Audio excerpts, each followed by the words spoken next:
ऐसे फौरन वापस आए। हमने ये पैसे शादियों के लिए रख रखे थे कि तो सारा बेटियों ने भी जोड़ा होगा। बिल्कुल हौसला रखिए वैसे।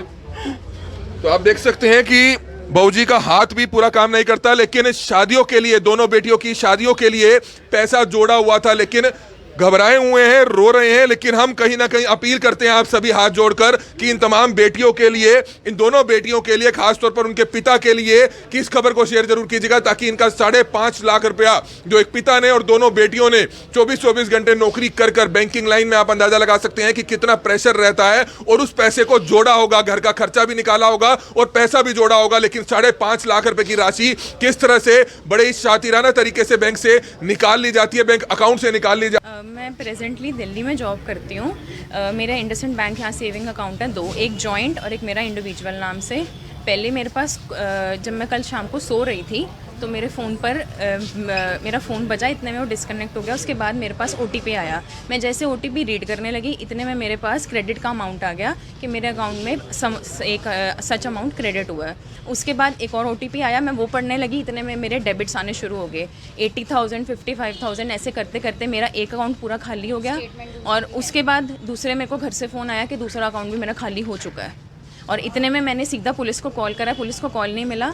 उसके बाद मैं सीधा police station, Delhi police station गई हूँ, वहाँ पे शकरपुर में। वहाँ मैंने FIR करवाई है, साइबर सेल में ऑनलाइन कंप्लेंट रजिस्टर करवाई है। और रात को 3 बजे मैंने RBI के CMS पोर्टल पर ये सेम अपना रिक्वेस्ट ओम्बड्समैन पे मेल करके रजिस्टर करा। और इवन बैंक के कस्टमर मेल ID पर भी मैंने अपनी सारी जो ये ग्रीवेंसेज हैं और एक्नॉलेजमेंट्स हैं साइबर सेल की, वो मेल करी है। सिर्फ ये इसलिए हम ये कवरेज करा रहे हैं कि बाकी पीपल्स अवेयर हों कि एटलीस्ट हमारा पैसा बैंक्स में सेफ नहीं है, बिल्कुल भी सेफ नहीं है। 1 मिनट, हमारे 5 मिनट के अंदर 5.5 लाख उड़ गए। इसी में ही है, इंडसइंड में ही है दोनों। एक जॉइंट है पापा और सिस्टर का, एक इसका इंडिविजुअल है। नमस्कार, इस समय आप ये बड़ी खबर देख सकते हैं क्योंकि साइबर फ्रॉड के मामले लगातार बढ़ रहे हैं। और आप देख सकते हैं इस समय एक परिवार यहां पर पहुंचा है करनाल के सेक्टर 12 में एक बैंक में।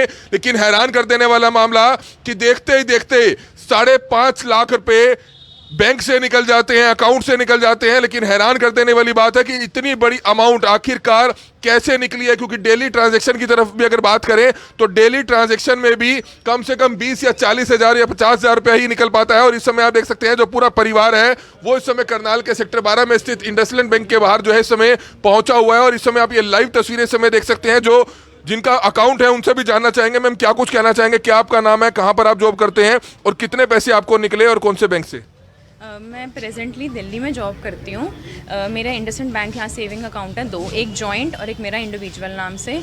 पहले मेरे पास जब मैं कल शाम को सो रही थी तो मेरे फ़ोन पर मेरा फ़ोन बजा, इतने में वो डिस्कनेक्ट हो गया। उसके बाद मेरे पास OTP आया। मैं जैसे OTP रीड करने लगी, इतने में मेरे पास क्रेडिट का अमाउंट आ गया कि मेरे अकाउंट में एक सच अमाउंट क्रेडिट हुआ है। उसके बाद एक और OTP आया, मैं वो पढ़ने लगी, इतने में मेरे डेबिट्स आने शुरू हो गए। 80,000, 55,000 ऐसे करते करते मेरा एक अकाउंट पूरा खाली हो गया। और उसके बाद दूसरे मेरे को घर से फ़ोन आया कि दूसरा अकाउंट भी मेरा खाली हो चुका है। और इतने में मैंने सीधा पुलिस को कॉल करा, पुलिस को कॉल नहीं मिला। उसके बाद मैं सीधा police station, Delhi police station गई हूँ, वहाँ पे शकरपुर में। वहाँ मैंने FIR करवाई है, साइबर सेल में ऑनलाइन कंप्लेंट रजिस्टर करवाई है। और रात को 3 बजे मैंने RBI के CMS पोर्टल पर ये सेम अपना रिक्वेस्ट ओम्बड्समैन पे मेल करके रजिस्टर करा। और इवन बैंक के कस्टमर मेल ID पर भी मैंने अपनी सारी जो ये ग्रीवेंसेज हैं और एक्नॉलेजमेंट्स हैं साइबर सेल की, वो मेल करी है। जो बात दिल्ली में करते हैं? हाँ, मैं दिल्ली में करा दिया है। दिल्ली में मैंने करवाया है। जो है वो कहाँ पर है? बैंक की मैंने कस्टमर जो रिफ्लेक्ट ID है ना, जिस पर हम लोग सपोर्ट करते हैं, वहाँ और MD को मैंने मेल करी है। बैंक अकाउंट आपने सेक्टर 12 वाले में? क्योंकि मेरा ये अकाउंट काफ़ी पहले से चल रहा है, मैं शिफ्ट वहाँ पर अभी हुई हूँ। तो यहाँ आए हैं, इन्होंने क्या कहा? इन्होंने ये बोला कि बैंक का कोई इसमें रोल नहीं है, बैंक इसमें कोई रिस्पॉन्सिबल नहीं है। जो मेरी बात हुई है, हम आपको स्टेटमेंट, और ये आपकी स्टेटमेंट है, ये इस खाते में गए हैं, इनके नाम है, बैंक रिस्पॉन्सिबल है, जो करेगा साइबर सेल करेगा, बैंक कुछ नहीं करेगा। लेकिन एक लिमिट होती है कि लिमिट होती है अकाउंट से निकलवाते हैं तो 20 या 50 हज़ार ही निकलवाते हैं। हाँ, वो चीज़ वही हम इनसे जानना चाह रहे हैं कि एटलीस्ट हमें कोई वे आउट दीजिए कि हम करें तो करें क्या इस टाइम पे। प्रेजेंटली कोई मेल करनी है, कहीं बात करनी है, दे सेड कि आपने साइबर सेल में कंप्लेंट कर दी, दैट इज इनफ, वो अपने आप देखेंगे मैटर को। फिर तो बैंक की सिक्योरिटी इज नॉट, मतलब कुछ हज़ार रुपए निकालने होते हैं डेली आप ये लगा के, मैं सिर्फ ये इसलिए हम ये कवरेज करा रहे हैं कि बाकी पीपल्स अवेयर हों कि एटलीस्ट हमारा पैसा बैंक्स में सेफ नहीं है, बिल्कुल भी सेफ नहीं है। 1 मिनट, हमारे 5 मिनट के अंदर 5.5 लाख उड़ कौन से गए। बैंक में आपके? इसी में ही है, इंडसइंड में ही है दोनों। एक जॉइंट है पापा और सिस्टर का, एक इसका इंडिविजुअल है। तो सिस्टर आपकी कहाँ जॉब करते ये हैं? दिल्ली में कोटक बैंक में है, मैं HDFC बैंक चंडीगढ़ में हूँ। तो आप खुद बैंक्स में फिर भी है? हाँ, आप खुद देखिए, तब मतलब being bankers they are not guiding us, they are not helping us कि आप ये कर लो, आप वो कर लो। अब हर चीज़ की नॉलेज बंदे को नहीं होती है। अब हमें क्या पता साइबर क्राइम में क्या करना है, कैसे फॉलो अप लेना है, क्या नहीं करना है। ठीक है, हर किसी की फील्ड, बैंकिंग में बहुत सारे डिपार्टमेंट हैं कि ये नहीं है कि एक ही है और हमें सब चीज़ की नॉलेज हो। तो दे शुड एटलीस्ट गाइड कि हाँ आप ये कर लीजिए, आप यहाँ मेल कीजिए, फ़ोन कीजिए, या हम आपको सपोर्ट करते हैं। दे आर सेइंग कि bank is not at all responsible. तो कौन रिस्पॉन्सिबल है? हम। आरबीआई की गाइडलाइंस के अकॉर्डिंग अगर ये 5 लाख तक का जो भी फ्रॉड होता है वो बैंक करता है सॉल्व आउट। उससे ऊपर का अमाउंट हायर लेवल अथॉरिटीज़ को देखा जाता है, RBI कंसर्न, वो आरबीआई और साइबर सेल। लेकिन 5 लाख तक का सारा ही बैंक के ऊपर डिपेंड होता है, बिकॉज जो कंप्लेंट ऑम्बड्समैन के थ्रू जाती है, जो इसका नोडल ऑफिसर है इंडसइंड बैंक का, वो बैंक को ट्रांजैक्ट करेगा कि जो इतना पर्टिकुलर 5 लाख तक का अमाउंट है ये आप कस्टमर को दोगे, और ये आरबीआई के रिजर्व्स में से निकलकर बैंक का जो होता है कस्टमर के पास आता है। तो बिल्कुल हैरान कर देने वाला मामला जरूर है, और कहीं ना कहीं शक की सुई किसी कर्मचारी पर भी बैठ सकती है, और वो कर्मचारी कहाँ का है ये देखने वाली बात होगी। इंडसइंड बैंक, जो आप देख सकते हैं 2 अकाउंट जो है इन मैम के हैं, एक फादर के साथ ज्वाइंट अकाउंट है, एक इनका खुद का अकाउंट है। और खुद सबसे बड़ी बात है कि दोनों सिस्टर्स बैंकिंग लाइन में है, खुद बैंक्स में जॉब करती हैं। लेकिन हैरान कर देने वाला मामला है कि बैंक की तरफ से कोई एक अच्छा जवाब जो है इनको नहीं मिल पाया। तो हमारी आप सभी से हाथ जोड़कर अपील रहेगी कि जो भी लोग इस वीडियो को देखें, इस वीडियो को जरूर शेयर करें। जिस तरह से 5.5 लाख रुपए की राशि इस परिवार की, आप देख सकते हैं कि कई महीनों से, कई सालों से जो है लगातार जो है जमा पूंजी कर रहे थे कि आगे कहीं ना कहीं काम आएंगी, लेकिन सारा पैसा जो है दोनों अकाउंट से निकाल लिया जाता है। तो इसमें कहीं ना कहीं, क्योंकि जो साइबर क्राइम करने वाले होते हैं उनको दोनों अकाउंट्स की डिटेल नहीं पता होती, वो एक एक अकाउंट में ही अलग अलग व्यक्ति के अकाउंट से पैसा निकलवाते हैं। अगर दोनों बैंक अकाउंट की डिटेल्स उसके पास है तो कहीं ना कहीं कोई मिलीभगत जरूर हो सकती है। लेकिन देखने वाली बात है कि इतना बड़ा अमाउंट आखिरकार कैसे निकल गया, क्योंकि बैंक के भी रिस्ट्रिक्शंस होते हैं कि कहीं ना कहीं जो पैसा है वो एक दिन में आप 40,000 विड्रॉ करा सकते हैं, 50,000 निकाल सकते हैं, और कहीं ना कहीं अगर पैसा ज़्यादा निकलता है तो जो कस्टमर होता है उनकी कंसेंट जरूरी होती है। मैम, आप खुद बैंक में नौकरी करते हैं, आपको लगता है कि 5 लाख रुपए आप एक दिन में निकलवा सकते हैं अगर आप खुद भी निकलवाना चाहें? Not possible, not possible. खुद को भी अलाउड नहीं है, अपने खुद के इंडिविजुअल अकाउंट को भी अलाउड नहीं तो होता। आपने कितनी लिमिट डाली हुई है सेविंग्स अकाउंट में निकालने की?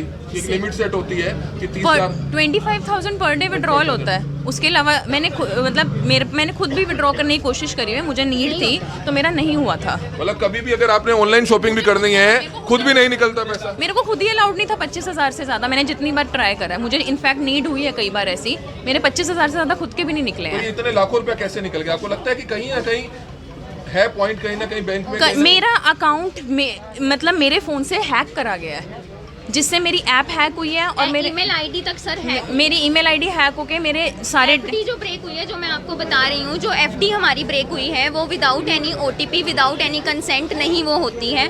OTP का पासवर्ड ईमेल पर गया होगा, ईमेल से ही सब कुछ शेयरिंग हुई है, और सारा फ़ोन हैक हुआ है। एक चीज़ नहीं हैक हुई है, पूरा फ़ोन हैक हुआ है जिसने भी किया है, मतलब ठीक है। और उसने बहुत ही ज़्यादा मतलब शातिरता से करी है ट्रांजैक्शंस। 80,000, 24,000, 20,000, 84,000, 1 लाख इकट्ठे नहीं निकाले हैं उसने कि हम कहें एक बार में उसने 30 एक से और 1.5 लाख एक से निकाल लिए, ऐसा नहीं है। उसने टुकड़ों में किए, अलग अलग अकाउंट में। आप ये देख सकते हैं किसी बलवीर सिंह के हैं, अजगर अली है कोई, ठीक है, यतीश कुमार के अकाउंट में 2 एंट्रीज गई हैं जो कि ऑलमोस्ट खाते ICICI बैंक के हैं। एड्रेस नहीं है, सिर्फ इतना कंफर्म हुआ है कि ICICI बैंक के खाते हैं। तो बैंक्स वाले क्या आपको रिस्पॉन्स दे रहे हैं, क्योंकि आप खुद दोनों सिस्टर्स बैंक्स में नौकरी करते हैं, तो ऐसे तो कहीं ना कहीं लोगों का विश्वास उठ जाएगा इन प्राइवेट बैंक से। चाहिए उठना। अगर इस वीडियो के बाद भी उठता नहीं है तो दे आर फूल। वो बंदे ही सारे पागल हैं। अगर वो नहीं विश्वास करते कि आपके सामने हम लाइव इंटरव्यू दे रहे हैं कि हमारा पैसा 5 मिनट में 5.5 लाख रुपया डेबिट हो गया है अकाउंटों में से 2 अकाउंट, अगर उसके बाद भी अवेयर नहीं होते हैं, दिमाग की बत्ती नहीं जलाते हैं, तो वो खुद पागल हैं। वो केयरलेसनेस होगी बंदों की, बैंक का फिर उसमें गलती नहीं होगी। तो बिल्कुल हैरान कर देने वाला मामला है। दोनों ही अकाउंट्स जो हैं आखिरकार कैसे हैक हो गए, कैसे एक साइबर क्राइम करने वाले शख्स ने इनकी FD तक को ब्रेक कर दिया, उसमें से भी पैसे निकाल दिए। हालांकि इंडसइंड बैंक के जो यहाँ पर इस समय मौजूद हैं, हम चाहेंगे सिक्योरिटी गार्ड अंदर मैसेज भेज दें कि अगर आपका कोई मैनेजर अगर वह बात रखना चाहता है तो मीडिया के सामने वह बात रख सकता है, आप मैसेज भेज दीजिए। सर, आप कैमरे के अंदर जा सकते हो, बात कर लो। एक बार आप मैसेज भेज दीजिए, फिर हम अंदर जाएंगे तो कहेंगे आप कैसे आ गए अंदर। एक बार आप मैसेज भेज दीजिए कि मीडिया वाले। सर मैंने बोल दिया ब्रांच मैनेजर से, आप सर अंदर जा सकते हो। हमने मैसेज तो अभी आपको दिया ना, आपने कब बोला? आप एक बार रिक्वेस्ट कर लीजिए ताकि कम से कम कोई बैंक के जो मैनेजर हैं वो आकर अपनी बात रख सकते हैं। लेकिन एक परिवार, आप अंदाजा लगा सकते हैं कि जमा पूंजी सारी इनके बैंक अकाउंट्स में थी। दोनों ही बैंक अकाउंट से जो पैसा है वो निकाल लिया गया। उनके फादर या उनके परिवार के लोग हैं वो भी हमारे साथ मौजूद हैं। आप क्या कहना चाहेंगे? दोनों बेटियां आपकी यहाँ पर हैं, दोनों ही बैंकिंग लाइन से हैं, लेकिन अकाउंट्स हैक करके इतनी बड़ी राशि कैसे निकल गई? चाहेंगे कि इंक्वायरी हो जल्द से जल्द, बिल्कुल रिकवरी बिल्कुल, हो? मैं चाहता हूँ मेरे पैसे फौरन वापस आए। हमने ये पैसे शादियों के लिए रख रखे थे कि तो सारा बेटियों ने भी जोड़ा होगा। बिल्कुल। हौसला रखिए वैसे। तो आप देख सकते हैं कि बहूजी का हाथ भी पूरा काम नहीं करता, लेकिन शादियों के लिए, दोनों बेटियों की शादियों के लिए पैसा जोड़ा हुआ था, लेकिन घबराए हुए हैं, रो रहे हैं। लेकिन हम कहीं ना कहीं अपील करते हैं आप सभी हाथ जोड़कर कि इन तमाम बेटियों के लिए, इन दोनों बेटियों के लिए, खासतौर पर उनके पिता के लिए, कि इस खबर को शेयर जरूर कीजिएगा ताकि इनका 5.5 लाख रुपया जो एक पिता ने और दोनों बेटियों ने 24-24 घंटे नौकरी कर कर बैंकिंग लाइन में, आप अंदाजा लगा सकते हैं कि कितना प्रेशर रहता है, और उस पैसे को जोड़ा होगा, घर का खर्चा भी निकाला होगा और पैसा भी जोड़ा होगा। लेकिन 5.5 लाख रुपए की राशि किस तरह से बड़े ही शातिराना तरीके से बैंक से निकाल ली जाती है, बैंक अकाउंट से निकाल ली जाती है। इस समय आप देख सकते हैं जो पिता है वो भी यहाँ पर मौजूद है। हालांकि कोशिश करेंगे कि बैंक के मैनेजर ने कोई बात हुई आपकी? हाँ जी हो गया सर, बात बोल रहे हैं कि आप अंदर आ सकते हो, अंदर आ सकते हो जब आप। हाँ जी, हम तो अंदर बिल्कुल जाने की कोशिश करेंगे। हमारी आप सभी से हाथ जोड़कर अपील रहेगी कि जो भी लोग इस वीडियो को देखें, इस वीडियो को ज्यादा से ज्यादा जरूर शेयर कीजिएगा। तो तस्वीरें इस समय आप देख रहे थे कि किस तरह से बैंक अकाउंट को हैक कर दिया जाता है, और यहां तक कि जो एफडी तक है उसको भी ब्रेक कर लिया जाता है, एफडी का पैसा भी निकाल लिया जाता है। हालांकि एफडी का पैसा बहुत कम देखा जाता है कि कहीं ना कहीं जो कस्टमर होता है उनकी बगैर कंसेंट के नहीं निकाला जाता, लेकिन कहीं ना कहीं बैंक्स को चाहिए कि उसकी सिक्योरिटी को और ज्यादा मजबूत जरूर किया जाए। अगर एफडी कभी भी उस शख्स ने, कभी ने, इन कस्टमर ने तुड़वानी है तो कम से कम कॉल जरूर आना चाहिए बैंक के पास कि क्या आप अपनी एफडी भी ब्रेक कर रहे हैं, क्योंकि ऑनलाइन तो फ्रॉड कोई भी कर सकता है, लेकिन कहीं ना कहीं एफडी पर भी एक स्पेशल सिक्योरिटी चेक जरूर होना चाहिए कि बगैर कस्टमर के फोन पर कंसेंट देने के बगैर वो एफडी ब्रेक नहीं होनी चाहिए। ऐसे तो साइबर सेल से जुड़े अपराधी हैं, जो इस तरह के क्रिमिनल्स होते हैं, वो तो सब कुछ ब्रेक कर देंगे। एफडी तो इस आदमी इसलिए सिक्योर करता है ताकि उसके 20 से 25 साल बाद उसके कहीं ना कहीं उन दिनों में वो पैसा काम आए जब उसको उसकी असली जरूरत है। अगर साइबर क्राइम करने वाले लोग अगर एफडी को भी ब्रेक कर एफडी का पैसा भी निकालने लग गए तो फिर तो कहीं ना कहीं प्राइवेट बैंक से विश्वास लोगों का उठ जाएगा। हालांकि बैंक के मैनेजर से हमने अंदर जाकर बात की है,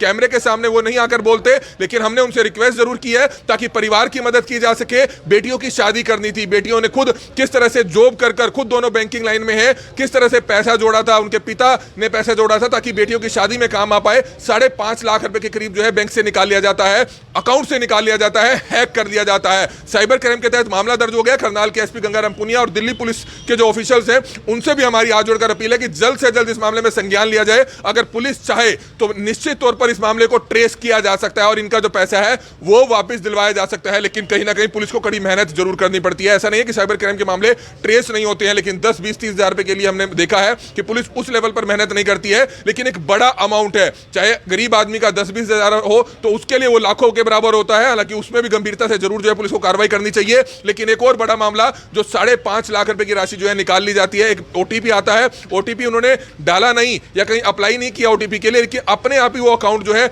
हैक कर सारा पैसा गायब हो जाता है। तो इस समय वो परिवार हमारे साथ मौजूद है, उनके पिता हैं, उनकी बेटी हमारे साथ मौजूद है। क्या कुछ अब आश्वासन दिया बैंक के अधिकारियों ने और क्या कुछ अपील आप करना चाहेंगे अपनी तरफ से बैंक ऑफिशियल्स को और पुलिस के ऑफिशियल्स को? बस इतना ही है कि हेल्प आउट करें, सॉल्व करने में जितना हो सकता है, मतलब मैक्सिमम इस केस पे ध्यान दिया जाए और बैंक की तरफ से फुल सपोर्ट हो कि उन्हें जो इन्फॉर्मेशन चाहिए साइबर सेल वालों को या पुलिस को, कोई स्टेटमेंट है, कोई किसी तरह की भी जो भी है वो उनको प्रोवाइड की जाए। हमारा कंसेंट पूरा है, हम भी सिर्फ हेल्प की उम्मीद रख रहे हैं। हम ये नहीं कह रहे, हम बैंक को कह रहे हैं कि आप हमें अपनी जेब से दो। ऑब्वियसली कोई बैंक ऑफिशियल पता नहीं इंक्लूड हो भी, अभी हमारे पास इस चीज़ का कोई प्रूफ तो है नहीं कि कोई बैंक ऑफिशियल इंक्लूड है या नहीं है।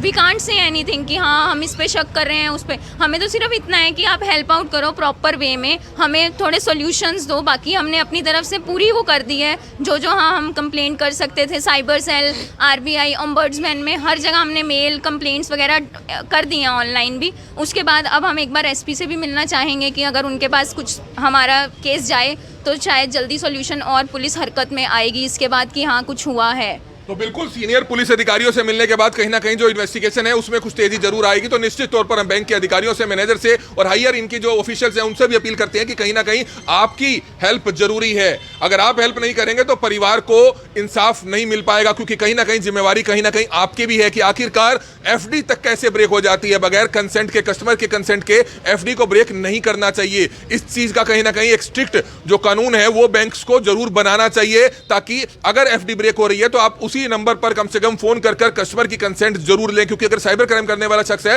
वो बैंक से पैसे तो निकालेगा ही निकालेगा, अकाउंट से पैसे तो निकालेगा ही निकालेगा। अगर एफडी तक जो है साइबर क्राइम में शामिल होने लग गई, या साइबर क्राइम करने वाले अगर एफडी तक को भी ब्रेक करना शुरू कर दिया, तो कहीं ना कहीं प्राइवेट बैंक से लोगों का विश्वास जरूर उठ जाएगा, या बैंक से जो है लोगों का विश्वास जरूर उठ जाएगा। हमारी सिर्फ आप सभी से हाथ जोड़कर प्रार्थना कि तमाम लोग इस वीडियो को ज्यादा से ज्यादा जरूर शेयर कीजिएगा। कमल मिड्डा, करनाल ब्रेकिंग।